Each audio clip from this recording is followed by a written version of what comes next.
অভয়া কাণ্ডের রীতিমতো রায় ঘোষণা হলো। আমি বলছি একটা জিনিস সত্যি বলুন তো, আজকে সঞ্জয় রায়ের যে যাবজ্জীবন হলো তাতে কি কেউ খুশি? বলছে সঞ্জয় রায় তো বোরে সবাই মনে করছিলেন, আসল মাথাগুলো কোথায় গেল? মাথা ধরার জন্য নাগরিক সমাজ গর্জে উঠেছিলেন রীতিমতো শিয়ালদা কোর্টের বাইরে। আমার সঙ্গে রয়েছেন কাকু কাকিমা, কথা বলবো। কাকু, কাকিমা, বলছি এই যে রায় হলো, রায়ের আসল মাথাটা কি পাওয়া গেল? এটাই ঠিক আছে না, এখনো পাইনি আমরা, তবে পাবো আশা রাখি। কারণ সেদিন আমি দেখেছিলাম যেভাবে আমার মেয়ের ওরকম দেহ দেখেও আমাদের বাড়িতে ফোন গেছিল যে আপনার মেয়ে সুইসাইড করেছে। তারপরেও আমাদের 3.5 ঘন্টা বসিয়ে রাখা হয়েছিল এবং আমাদের সামনেই দেখেছি সেমিনার হলে যে থেকে ভিড়, সেখানে পুলিশ প্রেজেন্সিতে সব তথ্য প্রমাণ লোপাটি হয়েছে। আমি বলবো তখন বুঝতে পারিনি, যে আমরা ভেবেছিলাম তদন্ত চলছে, আমি বারবার পুলিশের পায়ে ধরে কাদা সত্ত্বেও যে আমাদের ভেতরে যেতে দেওয়া হয়নি, তদন্ত হচ্ছে, কিন্তু পরে দেখেছি সেটা তথ্য প্রমাণ লোপাট হচ্ছে। তাতে মনে হয়েছে আমাদের একটা অদৃশ্য হাত কাজ করছে, অদৃশ্য মাথা কাজ করছে, কোনো প্রভাবশালী ব্যক্তি। আমরা সেই ব্যক্তিকে সামনে আনতে চাই, প্রভাবশালী মাথা সামনে আনতে চাই, তাহলে হয়তো আমরা আসল দোষীদের খুঁজে পাবো, মেয়ের প্রকৃত খুনিদের ধরতে পারবো।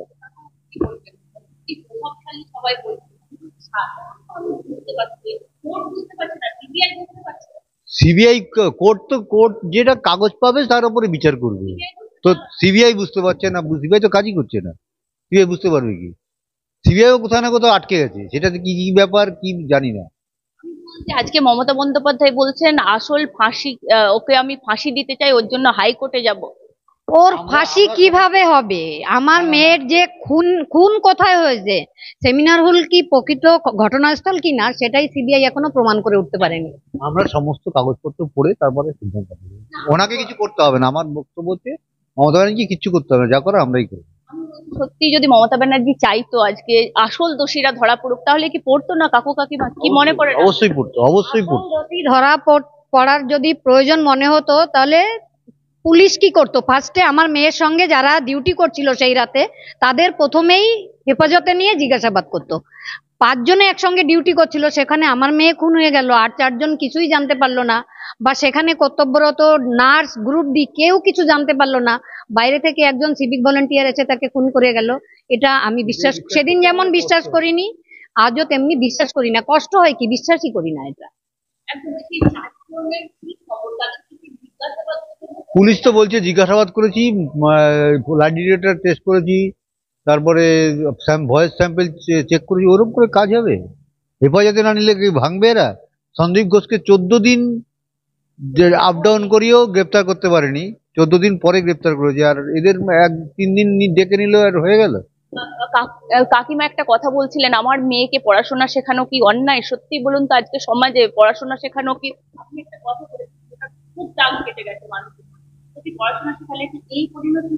আমার মেয়ে ছোটবেলা থেকেই খুব মেধাবী, এবং সে যে ডাক্তার হব এটা আমি তার মনে ঢোকাইনি, তার মনে ঢুকেছিল সে যখন কথা বলতে শিখেছিল তখন থেকে।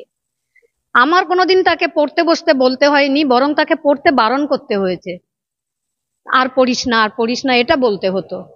এবং তার বিরুদ্ধে কোনো নালিশ কোনোদিন আমার শুনতে হয়নি স্কুলে ডেকে নিয়ে, বরং আমাদের বলা হয়েছে যে আপনার মেয়ে সায়েন্স গ্রুপে ভীষণ ভালো, আপনারা কেয়ার নিন।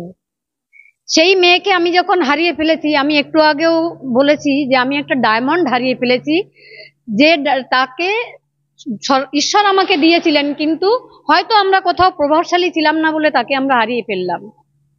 এটা আমার মনে হয়েছে আজকে, যে পড়াশোনা শিখিয়েছি হয়তো, তাই আমি মেয়েটাকে হারিয়ে ফেলেছি। হয়তো যদি এত মেধাবী না হতো, আমি তো পারতাম না মেয়েকে ডাক্তার বানাতে, হয়তো তাকে হারিয়ে ফেলতাম না। এটা সমাজ আমাকে চোখে আঙুল দিয়ে দেখিয়ে দিয়েছে যে শুধু মেধা থাকলে হবে না, বাবা মাকেও প্রভাবশালী হতে হবে।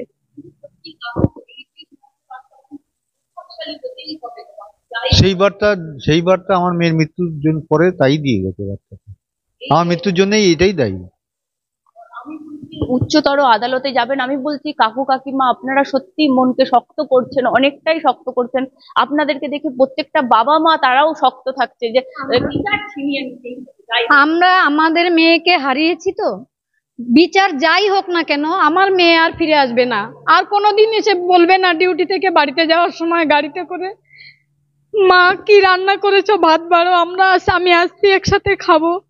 কিন্তু কোনো বাবা মাকে যেন তার মেয়ের স্বপ্ন পূরণ করতে গিয়ে এভাবে মেয়ের লাশ তুলতে না হয়, তাই জন্য যত দূর যেতে হয় আমি তত দূর লড়াই করব এই দুর্নীতিমুক্ত স্বাস্থ্য ব্যবস্থা ফিরিয়ে আনার জন্য। প্লিজ সমস্ত দেশের নাগরিক বৃন্দকে বলবো আমার সাথে থাকুন, আমাকে সাহস জোগানোর জন্য। আমার মেয়েকে ঘরের মেয়ে মনে করেছিলেন, সেই জন্য প্লিজ আমার সাথে থাকবেন। মমতা ব্যানার্জি যে কথাগুলো বলছে, যেভাবে বলছে ফাঁসি চাই, এই নরপিশাচের ফাঁসি চাই, এইভাবে যে বলছে কাকু, এটা নাটক মনে হচ্ছে না? এতদিন পর পুলিশ মন্ত্রী, স্বাস্থ্যমন্ত্রী, মুখ্যমন্ত্রী সব অবশ্যই, সেই জন্য তো বললাম আমরা সমস্ত কাগজপত্র দেখে আমরা যা হোক সিদ্ধান্ত নেব। আসলে কি আজকে সব থেকে বেশি খুশি হতেন কাকিমা? সন্দীপ ঘোষের পাঠ করলে সব থেকে বেশি খুশি হতেন?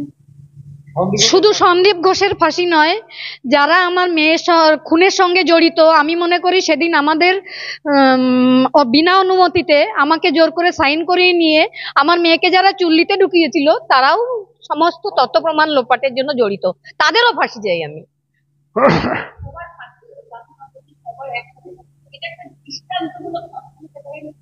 হ্যাঁ, হতে তো পারে, যদি কে চাই কে কোড দেবে সেটাই নিয়েই সমস্যাটা হবে।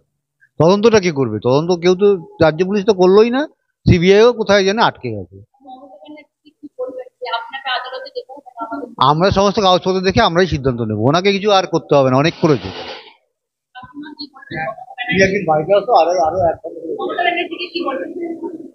ওনাকে কিছু বলার ভাষা আমি হারিয়ে ফেলেছি, কারণ আমার মেয়ে একটা সরকারি প্রতিষ্ঠানে কর্মরত ছিল, এটা প্রতিষ্ঠান কিছুতেই দায় এড়াতে পারে না। ওনার দায় আছে আমার মেয়ের মৃত্যুর পেছনে।